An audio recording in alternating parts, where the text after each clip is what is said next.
Well,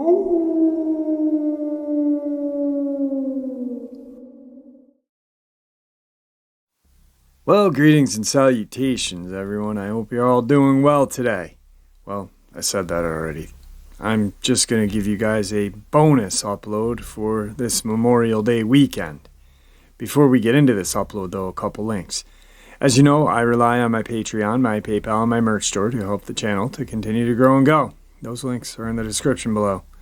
Also, Dogman, Frightening Encounters, Volume 1, 2, and 3, the audiobook versions. They were written by Tom Lyons, narrated and produced by me, Jeffrey Nadolny. They're available on Audible, Amazon, and iTunes. The links to those audiobooks are also in the description as well. Now, I have definitely taken enough of your time. Let's get on with today's upload. Shall we?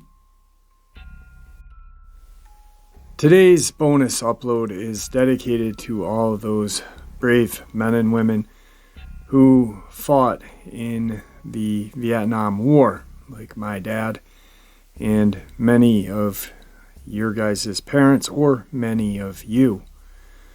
So I have a pretty good amount of encounters that happened over there that I'd like to share with you. And thank you for all those brave men and women for keeping us safe and fighting a war that when you guys got home, you didn't get the respect you guys deserved.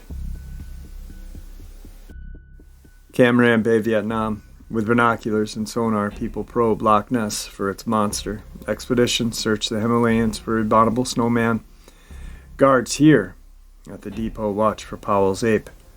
It's been nearly 3 years since a monster was almost seen by a blurry-eyed guard. Detecting movement on the perimeter, the guard fired and the beast fled. When morning came, the area was examined, and a footprint and trail of blood were found. The footprint was neither human nor ape. A picture was taken of the track, but no one could decide who or what made it. It wasn't long before Captain Powell, the then company commander, found his name associated with the monster.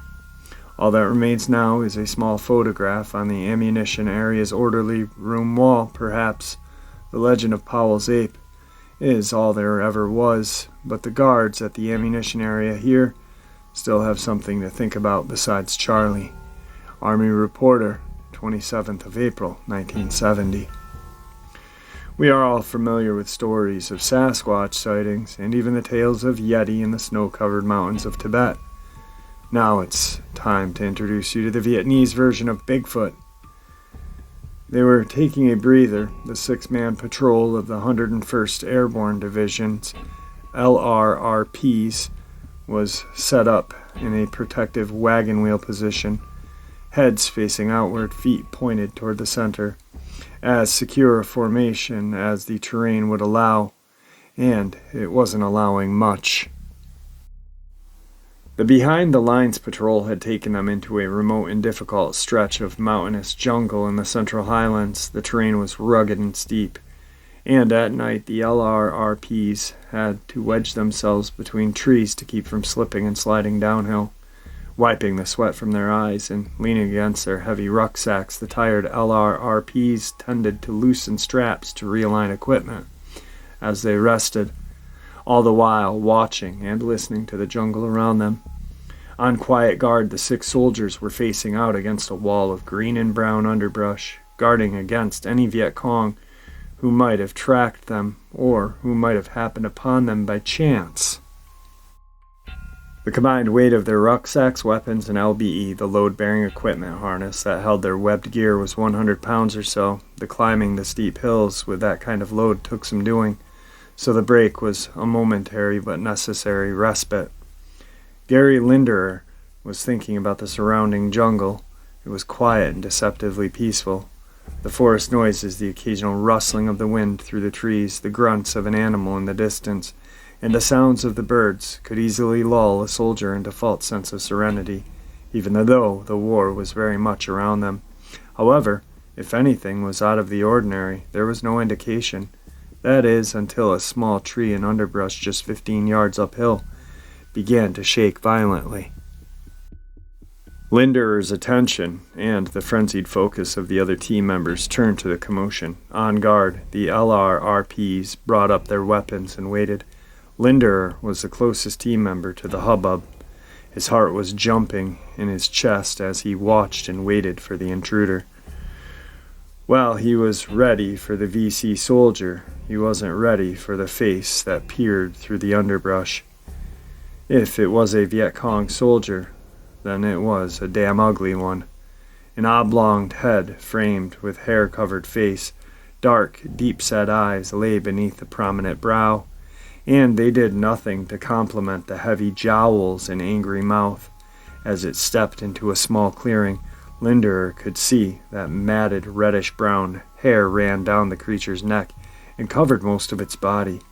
Whatever it was, it stood at least 5 feet tall, had broad shoulders, long, thick, muscular arms and a heavy torso. It walked upright. In the small clearing, it stopped and studied the Americans. "What the hell is that?" someone called out behind Linderer. "It's a rock ape," said another team member. Another team member disagreed. "No, it ain't," he said. "I've seen rock apes, and that sure as hell ain't a rock ape. It's an orangutan, isn't it?" Linderer asked, while the others kept their eyes glued on the strange creature. "Well, if it is, then he can't read a map. There are no orangutans in Vietnam." The ape-like creature soon lost interest in the 6 LRRPs, turned back the way it had come, and easily climbed back up the steep rise. "It's an ape of some kind," one of the LRRPs said. "It has to be, but then maybe it wasn't." In the central highland region of Vietnam, in the remote province of Kon Tum, where the country bumps up against Cambodia and Laos, there is a mounting evidence of the existence of a strange human-like creature the locals call the people of the forest, or Gui Rung, or Ningui Rung, Bigfoot. While the Montagards and the other tribal people have believed in the non-human species have inhabited the region for centuries, scientists now say there may be something more to the folktale and legend. Toward the end of the American War in Vietnam, numerous sightings by Viet Cong and NVA soldiers of ape-like creatures walking upright became so overwhelming that the North Vietnamese Party Secretariat ordered scientists into the region to investigate the Ngui Rung while the war was still going on. In 1974, as the North Vietnamese Army and the Viet Cong pushed south to overrun the country, Professor Vo Q of the Vietnam National University was sent to the region to conduct an investigation. Vo Q discovered the Ngui Rung footprint on the forest floor and made a cast of the impression, which was analyzed and studied by Vietnamese academics. It was wider than a human footprint and too big for an ape. The unusual find added credence to the folktale. It also set off a debate in the scientific arena. Other expeditions were mounted but yielded few results. Chance sightings of the Ngui Rung continued, ranging from small creatures to larger ones. Eyewitnesses had different opinions as to the exact color of the creature's body hair. Like those cited earlier, the latest Ngui Rung walked upright and was described as having human-like characteristics. In 1982, Professor Tran Hung Viet became the second scientist to discover a Ngui Rung footprint, and while scientists debated the actual existence of such creatures, many of the critics' arguments went up in smoke when zoologist John McKinnon and a team of scientists discovered 3 previous unknown mammals in the Vieux Quang Mountain rainforest in 1992. The discovery of the new mammals demonstrated that the remote regions might well hold other new discoveries, including clues that might solve the riddle of Vietnam's Bigfoot. Ironically, it was McKinnon who, in 1969, came across man-like footprints in the jungles of Borneo, described by locals to be the Batuat. McKinnon wrote that the toes of the creature looked quite human, and that the tracks would have been about the right size for an Asiatic black bear. However, the only bear known in Borneo is the sun bear, which is considerably smaller. To this day, the controversy continues, even as international teams of scientists scour the remote mountain jungles, looking for what local villagers say have always been there. Excerpt from Strange but True Stories of the Vietnam War.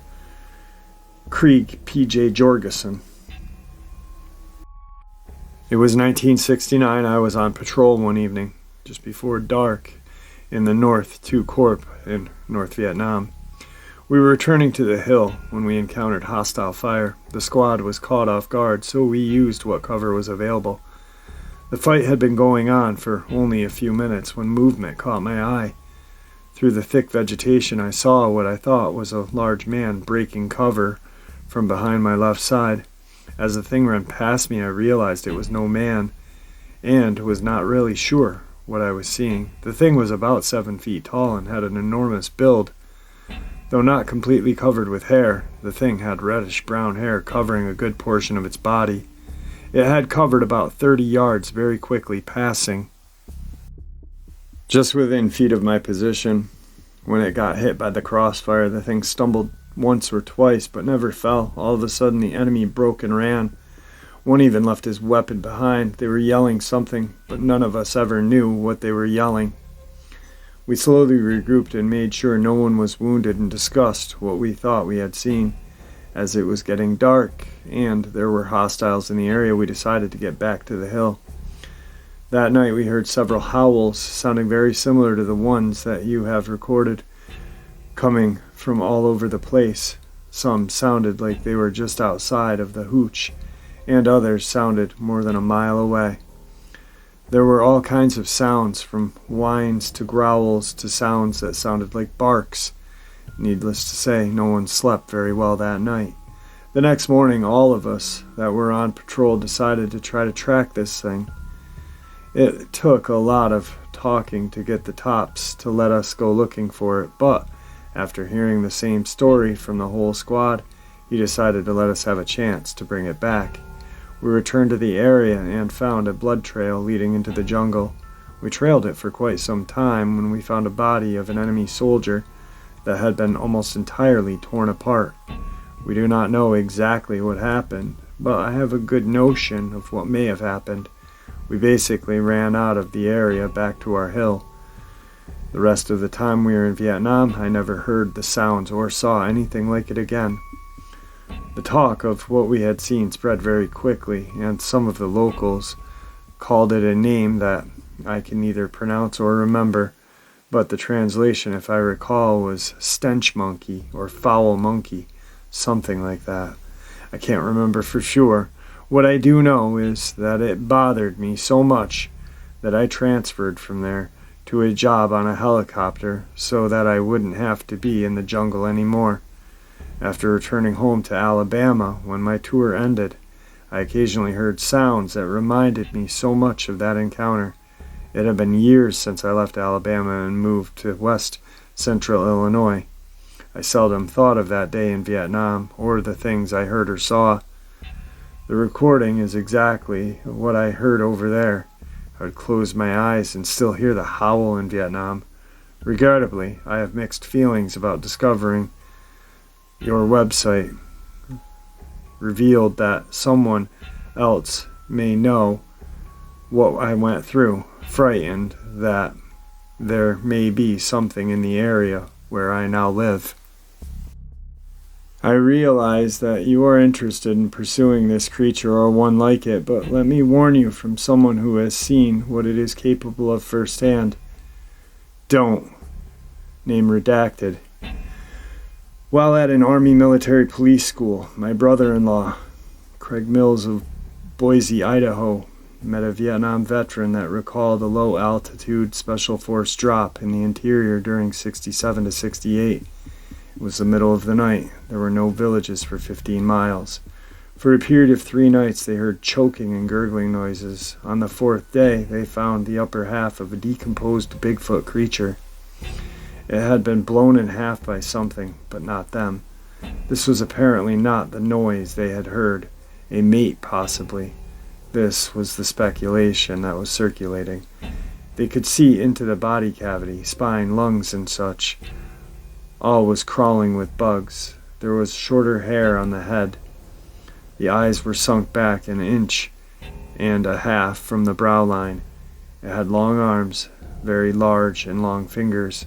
One hand was still wrapped around a branch. He didn't say what color it was, but he did mention that it had a flat nose. If the creature had its legs, he estimated its height to be 8 feet. There was no sign of the lower half of the body. They were able to see the teeth, all flat, well-formed molars, except the canines, which were large and pointed, seemed adapted to living in the forest with long arms and fingers, or perhaps just builds night nests like gorillas sometimes do, name redacted. The matter of wild people or feral humans seems to be a reoccurring phenomenon in Southeast Asia. Once in a while, the Marines, I showed a Vietnamese colleague a reference in Mark Hall's hominid book to a term used for a wild man in Vietnam. He was surprised to see the word in print and explained that growing up in his village, a wild man and woman were once captured from the jungle after they had been stealing food, chicken, I think.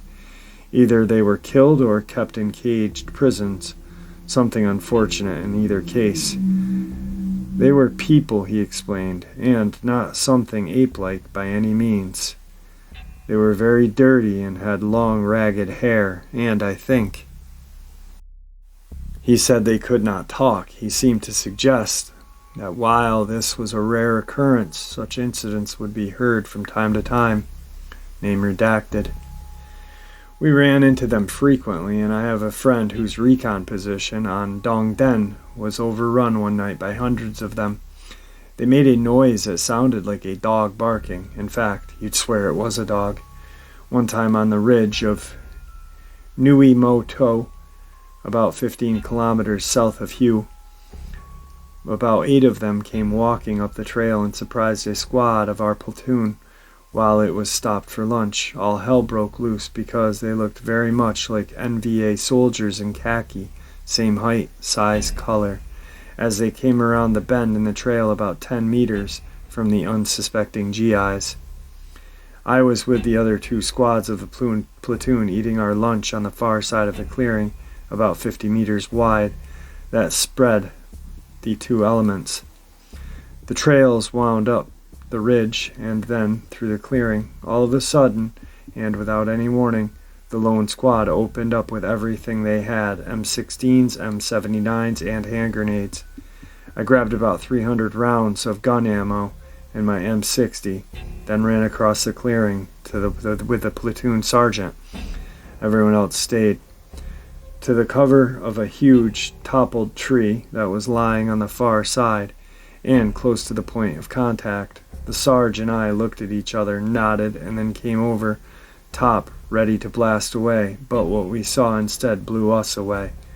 The firing had been non-stop, and we fully expected to engage a sizable enemy force, but instead we found ourselves looking at our men, some seated, some standing, some kneeling, and firing at these ghostly images, swooshing around in the brush and trees, some off the ground by that point, in all directions. All except one was light brown and reddish brown in color, and about 5.5 feet tall. One dark, almost black male remained fighting to protect the other's retreat, and he was flying through the branches and rushing the men with his teeth bared. He was one very brave animal, I will tell you that. Then, as someone just snapped their fingers, they all seemed to disappear. Zip! The male turned and ran into the trees and was out of sight in seconds. This may sound very strange, but although I had no or little concern about killing the enemy, the killing of the innocent animals turned my stomach and could enrage me if done without being necessity. But I searched the site but found not a drop of blood, which totally amazed me given the amount of firing that had gone on. I wonder to this day if the men were just shooting to scare the rock apes away, or if they were just really bad marksmen. The men who suffered the surprise looked a bit worse for wear, and I'm sure a few had to wash out their shorts as a result of this unwelcome visit. It really scared the crap out of them, I kid you not. We, on the other hand, did suffer one casualty. A trooper had an eardrum blown out by the muzzle blast of the first shot fired, because a trooper who first saw the apes just picked up his M16 and fired without saying a word, and the muzzle was right next to a poor fellow's ear when he did. Apart from that, I have all the same questions your students do, and would love to hear just exactly what sort of apes these are. Redacted. But 101 1st Airborne Division, 6970. Lieutenant Alan Spiza of Cumberland, Rhode Island spotted footprints while piloting a 101 1st Airborne Division helicopter. I've been looking for footprints from the air for quite a while now, and I noticed an exceptional size of these immediately. I landed to get a closer look, and sure enough, these tracks were about 18 inches long and 8 inches wide. Someone suggested that they were made by the Ho Chi Minh sandals, which are made from car tires. They were embedded deeply, indicating the heavy wearer. The stride of whatever made them was about 4 feet, he said. Warrant Officer Daryl Santella of Long Beach, California, saw the footprints at the same time as Spitza and estimated that if they were made by a man, he would have been about 8 feet tall. Alright guys, there's your bonus upload. Wow. Just imagine being, 18 years old. I mean, war is terrible, either way you look at it. But it's a necessary evil, I guess. But the country of Vietnam has never lost a battle. And just imagine being 18 years old, going over to fight these people who are masters of their jungle. I mean, it's their jungle. And then to just stumble upon some terrible creatures over there, like these rock apes. I'm sure Dogman, reptilians. The stories are endless that happened over there. And truly terrifying. Truly. So once again, I'd like to thank all of the survivors of the Vietnam War, my dad, your parents, or you yourself. Thank you. And happy Memorial Day. And with that, I'm going to bid you all farewell and see ya!